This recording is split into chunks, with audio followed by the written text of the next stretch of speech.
안녕하십니까. 감사스마일입니다. 2022년 7월 22일 금요일 아침 방송 즐겁게 해보겠습니다.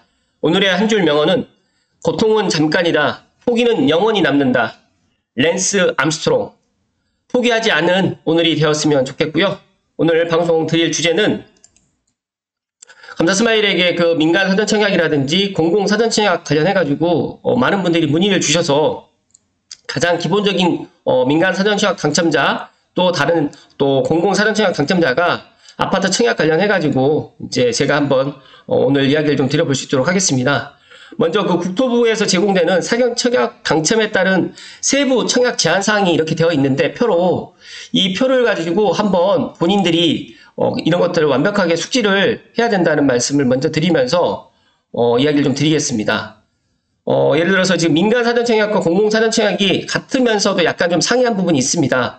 청약 통장을 사용을 갖다가 민간 사전청약 같은 경우에는 지위 포기 시에 부활하는 거고요. 청약 통장을 사용하는 것으로 좀 보고 있고요. 공공은 사용하지 않는 걸로 좀 간주합니다. 그리고 지위 유지 시라든지 지위 포기 시 그리고 부적격 당첨 취소 시에 이렇게 쭉 약간 좀 다른 부분이 있는데 그 부분에서 짤막하게 좀 이야기를 드리면 민간 같은 경우에는 만약에 내가 타 청약을 참여를 갖다가 하게 되지는 못합니다. 공공이라든지 민간은 아예 사전청약을 못하고요. 일반 청약까지 못합니다. 그러나 공공 같은 경우에는 일반 청약을 할 수 있습니다. 그렇기 때문에 예를 들어서 내가 공공 S1을 갖다가 사전청약에 당첨됐습니다. 그렇다고 하면 공공 사전청약이라든지 민간 사전청약 못하지만 일반 청약을 할 수 있습니다. 그래서 본 청약을 갖다가 다른 지역에 더 좋은 그런 데를 일반 청약을 할 수 있다는 말씀 드리고요.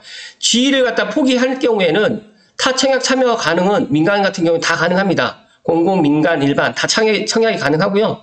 여기 같은 경우에 이제 공공 같은 경우에는 지위를 포기할 경우에 일정 기간 한 1년 정도 공공을 갖다가 청약을 못하는 것으로 되어 있고요. 또 부적격 당첨 취소 시에는 사전청약 민간 같은 경우에는 공공은 가능한데 민간하고 일반 청약은 못합니다. 그리고 반대로 공공 같은 경우에는 공공은 일정 기간 못하지만 민간이라든지 일반 청약은 할 수 있기 때문에 약간 같으면서도 약간 좀 차이가 납니다. 그렇기 때문에 내가 공공 사전청약을 하는 건지 민간 사전청약을 하는 건지 정말 잘 모르시겠다라고 하신 분은 이 페이지를 갖다가 캡처를 하셔가지고 나에게 해당되는 사항이 무엇인지를 먼저 확인을 하시고 본 청약을 하시든지 아니면 사전청약을 하시라는 말씀을 먼저 드리면서 오늘 방송 이어서 이야기를 드릴 수 있도록 하겠습니다. 제가 방송을 준비를 하면서 정말 많은 분들이 생각보다 모르세요. 그렇기 때문에 저도 좀 안타깝고 이런 부분 때문에 저에게 전화 주시는 분들이 너무 많다 보니까 제가 오늘은 좀 다들 알고 계시겠지만 그래도 한 번 더 체크하는 의미에서 이야기를 드립니다. 서울경제 민간 사전청약 당첨자 다른 아파트 청약 못한다 사전청약 Q&A 관련해서 좀 이야기를 드릴 텐데 방송에 앞서서 내가 만약에 사전청약을 하는데 예를 들어서 창릉을 예를 들겠습니다.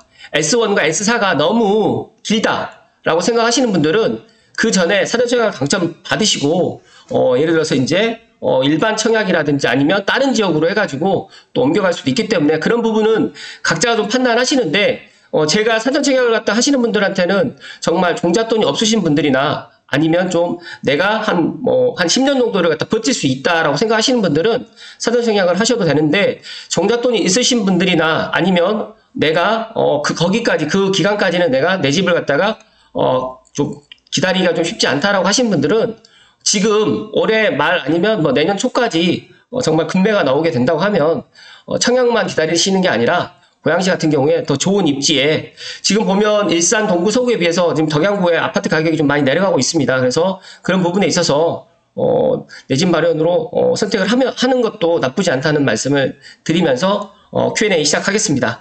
준비되셨죠? 네. 민간 사전청약 당첨자는 다른 주택의 사전청약뿐만 아니라 일반 청약에도 신청할 수 없다. 다만 사전 당첨자 지위를 포기하거나 부적격으로 사전 당첨자 선정이 취소된 경우에는 해당 통장으로 다른 주택의 청약에 신청할 수 있다. 그래서 민간 사전청약 당첨자, 그러니까 민간 사전청약은 조금 더 신중하게 신청을 해야 된다는 말씀 드리고요. 주택 수요자가 당첨자 발표일이라든지 예를 들어서 당첨자 발표일이 같은 일반 청약 또는 사전청약 단지에 동시 청약할 수는 없는데 당첨자 발표일이 상이하면 가능하다. 말씀을 드리고요.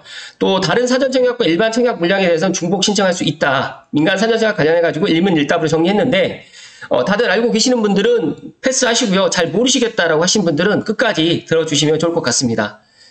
첫 번째로 특별공급 등 구체적인 자격 요건 및 공급 물량 일정 등은 어디서 확인할 수 있는가? 한국부동산원의 청약권 누리집에 사전 당첨자 모집 공고문이 게재될 예정입니다. 그래서 민간 사전 청약은 청약홈, 그리고 공공 사전 청약은 LH, 3기 신도시 같은 경우에는 3기 신도시 홈페이지에 이렇게 확인하시면 되고요. 사전 청약 추정 분양가는 어떻게 산정되나?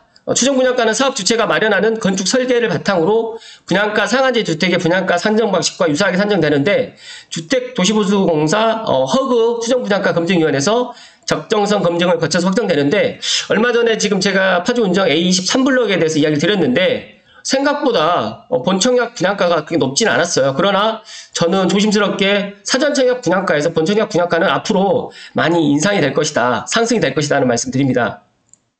여기에 실제 분양가격이 확정되는 시점은 언제이며 추정 분양가 가격 대비 얼마나 달라지나? 실제 분양가는 본 청약 시점에서 지자체 분양가 심사위원회 심의를 거쳐서 확정되는데 물가 변동이라든지 기본형 건축비라든지 이런 사유로 본 청약 시점에서는 달라질 수 있다. 지금 제가 이거 말씀드린 것처럼 많이 상승될 수가 있다라는 말씀 드립니다. 사전 청약 접수 방법은 부동산원 청약홈을 통한 인터넷 접수가 원칙이고 정부 취약계층이라든지 고령자, 장애인 등은 이제 방문 접수도 할 수 있다는 말씀 드립니다. 또 사전청약 자격 요건과 판단 기준 시점은 어떻게 다른지 말씀드리면 사전청약 자격은 기존 특별공급이라든지 일반 공급 자격 요건과 동일하고 청약 자격 판단 기준일은 사전 당첨자 입주자 모집 공고일입니다. 그렇기 때문에 내가 어떤 지역을 갖다가 생각하고 계시는 분들은 꼭 입주자 모집 공고일 전에 주소 이전을 해 놓으시든지 아니면 자격 요건을 맞춰 놓으셔야 된다는 말씀 드립니다. 그리고 거주기간이 만약에 채워지지 않더라도 본청약까지 거주기간을 채우게 되면, 충족하게 되면 충분히, 내 집 마련할 수 있다는 말씀 드리고요. 또, 공공, 민간 사전청약을 동시에 여러 개 신청 가능한가? 그러니까 당첨자 발표일이 동일한 일반 청약 및 사전청약 단지를 동시에 여러 개 신청하는 것은 불가능합니다. 그러나, 민간 사전청약은 한 개 단지만 또 신청 가능하며 당첨자 발표일이 다른 예를 들어서 지금 여기 3차라고 이야기했지만 4차 7월에 또 사전청약 했던 발표일이 다른 일반 청약이라든지 이런 거는 중복 신청은 가능하다. 그래서 제가 지금 S23 본청약도 신청을 하시고 창릉에 있는 S1과 S4 중에서 한 곳을 갖다 신청할 수 있다. 사전청약 할 수 있다는 말씀 드리는 거죠. 민간 사전청약에 당첨된 경우 본청약 전까지 다른 주택에 청약을 신청할 수 있나? 여기에서 이제 제가 핵심을 말씀드리면 신청할 수가 있습니다. 근데 민간 사전청약 당첨된 경우에는 다른 주택의 사전청약 및 일반 청약을 신청할 수 없지만 공공 사전청약은 가능합니다. 그렇기 때문에 이런 부분에 있어가지고 내가 민간 사전청약에 당첨된 경우에는 안 되고 공공 사전청약은 가능하다. 다만 이제 사전 당첨자 지위를 포기한 경우에는 충분히 민간 사전청약에서도 신청할 수 있습니다. 그런데 그거를 갖다 포기하고 당첨이 될지 안 될지 그 미지수의 그런 확률을 노리기보다는 이왕이면 이제 민간 사전청약을 신청할 때는 조금 더 신중하게 사전청약을 신청하시라는 말씀을 드리고요. 또 사전청약 시 소득 요건이 충족됐으나 본청약 시 연봉 상승 등으로 소득 요건 등의 기준을 초과할 경우 어떻게 되는지 이럴 경우에는 사전청약 때 입주자 모집 공고 시점을 기준으로 하기 때문에 사전청약 당첨자로 선정된 이후에 소득 및 자산 요건을 추가로 심사하지 않기 때문에 어떻게 보면 상당히 좋고 저는 사전청약을 하시는 분들 50대 60대보다는 저는 20대 30대가 사전청약을 더 많이 신청을 해서 내 집 마련을 갖다 하는 방법으로 선택을 하는 게 더 좋다는 말씀 드리고요. 공공 사전청약에 당첨된 경우와 민간 사전청약에 당첨된 경우 차이점은 무엇인가 말씀드리면 민간 사전청약에 사전 당첨자로 선정된 자라든지 그 세대 구성원은 다른 주택의 공공 민간 사전청약 및 일반 분양주택에 청약을 신청할 수는 없지만 사전 당첨자 지위를 포기하는 경우에는 제한 없이 청약을 신청할 수 있고 또 반대로 이제 공공 사전청약 입주 예약자로 선정된 자는 그 세대 구성원은 공공 민간 사전청약을 신청할 수는 없으나 일반 분양주택에 청약은 신청할 수 있다라고 지금 이야기를 하죠. 그래서 제가 앞서서 이 표를 말씀드렸던 것처럼 이 표, 그러니까 민간 사전 당첨자는 이제 예를 들어서 지금 지유시, 지포기시 이렇게 다 되어 있는 것처럼 공공 사전 청약 당첨자는 입주 예약자로 지금 분리가 되어 있고요. 민간 사전 청약 당첨자는 사전 당첨자로 이렇게 지금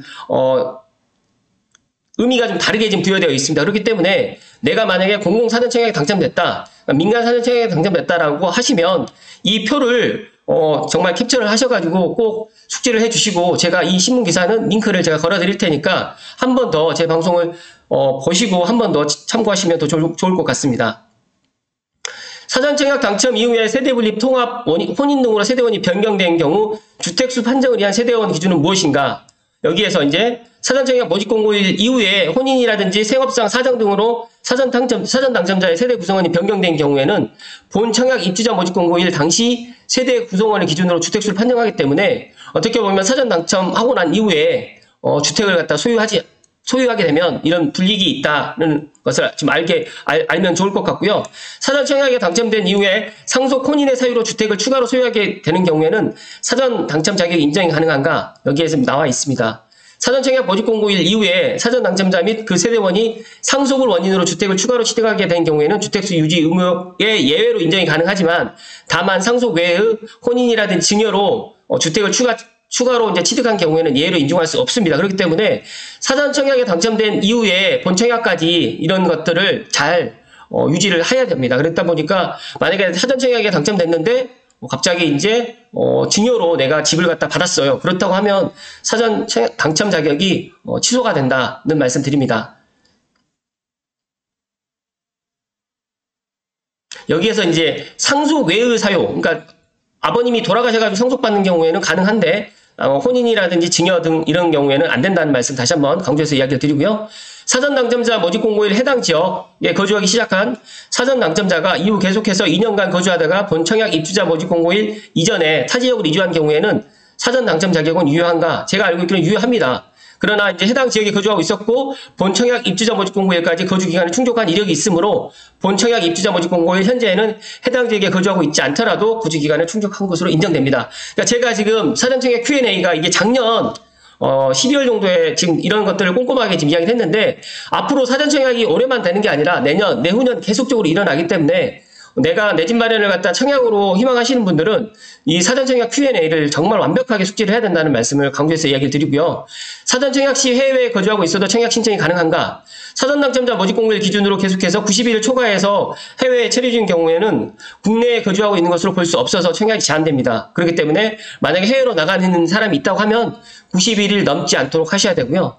또 사전 청약 시 해당 지역에 거주하고 있었으나 그 거주 기간을 충족하지 못한 자가 사전 당첨자로 선정된 이후 근무, 생업, 취약 또는 질병 치료로 다른 주택 건설 지역으로 이주해 본 청약 입주자 모집 공고일까지 거주 기간을 충족하지 못한 경우 예의적으로 사전 당첨자 자격이 인정이 가능한가? 이런 경우는 본 청약 시까지 거주 기간을 충족하지 못한 경우에도 주택의 공급 계약을 체결할 수 없습니다. 그렇기 때문에 근무, 생업, 취약, 질병 치료 등의 사유가 있다고 해서 다르게 판단할 수는 없다. 그러니까 만약에 내가 사전 청약 당첨돼가지고 예를 들어서 취업 때문에 아니면 근무 때문에 지방으로 발령받았는데 본 청약까지 그 기간을 충족하지 못하면 취소가 된다는 말씀 드리고요.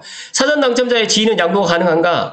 여기에 원칙적으로 양도가 불가능하지만 다만 사전 당첨자가 사망 또는 상속인 경우에는 예외적으로 허용됩니다. 이 부분은 각자 좀 확인하셔야 되고요. 사전 당첨자 지위 포기 절차는 어떻게 되는가? 사업 주체는 사전 당첨자의 지위 포기의 의사를 접수하는 즉시 부동산원에 그 사실을 통보하고, 또 부동산원은 사전 당첨자 명단의 관련 정보를 삭제합니다. 또 관련해가지고 사전 당첨자가 실제 공급 계약을 체결해서 분양권을 소유하게 되는 시점이 그 절차는 사전 청약 발표 이후에 청약 자격 검증을 완료한 적격 사전 당첨자는 사업 주체와 사전 공급 계약을 체결하고, 그 이후에 사업 주체가 본 청약 입주자 모집 공고일 승인 신청일 15일부터 7일 전까지 사전 당첨자에게 확정 분양가 등 본 청약과 관련된 정보를 제공하면서 사전 당첨자의 최종 계약 의사를 확인할 예정입니다. 만약에 이제 사전 당첨자가 본 청약 당첨자들과 함께 추첨의 방식으로 동호수를 배정받고 실제 공급 계약을 체결하는데, 만약에 이제 내가 동호수를 배정받았어요. 그런데 동호수가 정말 저층이고 마음에 안 들어요. 그럴 경우에는 지위를 포기할 수 있나? 이렇게 지금 나와 있는데, 이럴 경우에는 처리할 수가 없습니다. 만약에 그 사전 당첨 지위를 포기하게 될 경우에는 청약 통장을 사용한 것으로 보기 때문에 당첨자로 관리돼가지고 청약 제한 사항을 적용받습니다. 가장 중요한 거는 감사 스마일이 민간 사전 청약이든 공공 사전 청약이든 내가 이런 것들을 완벽하게 숙지를 해야 된다라는 말씀을 오늘 강조해서 이야기 드리고요. 물 한 잔 마시고 오늘 정리 드리겠습니다.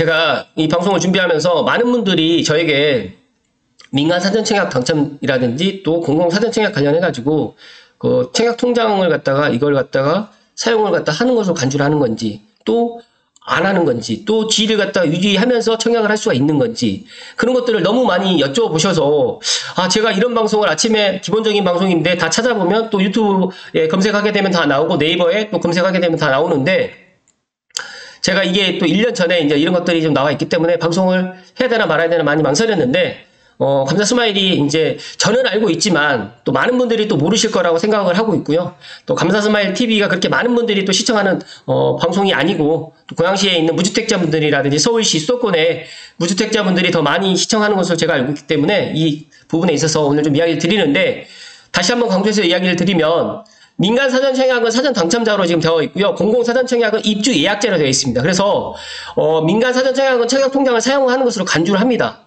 그러나 지위 포기 시에는 부활을 하는데 공공은 청약 통장을 사용하는 것을 간주하지 않습니다. 그래서 공공사전청약은 일반 청약을 할 수 있습니다. 지위 유지하면서. 그러나 민간 사전청약은 지위 유지를 할 수 없다. 그러니까 지위 유지 시에 청약을 다른 일반 청약이나 공공 민간 사전청약을 할 수가 없습니다. 그래서 공공 사전청약을 당첨되신 분들은 만약에 내가 S1이나 S4를 당첨됐어요.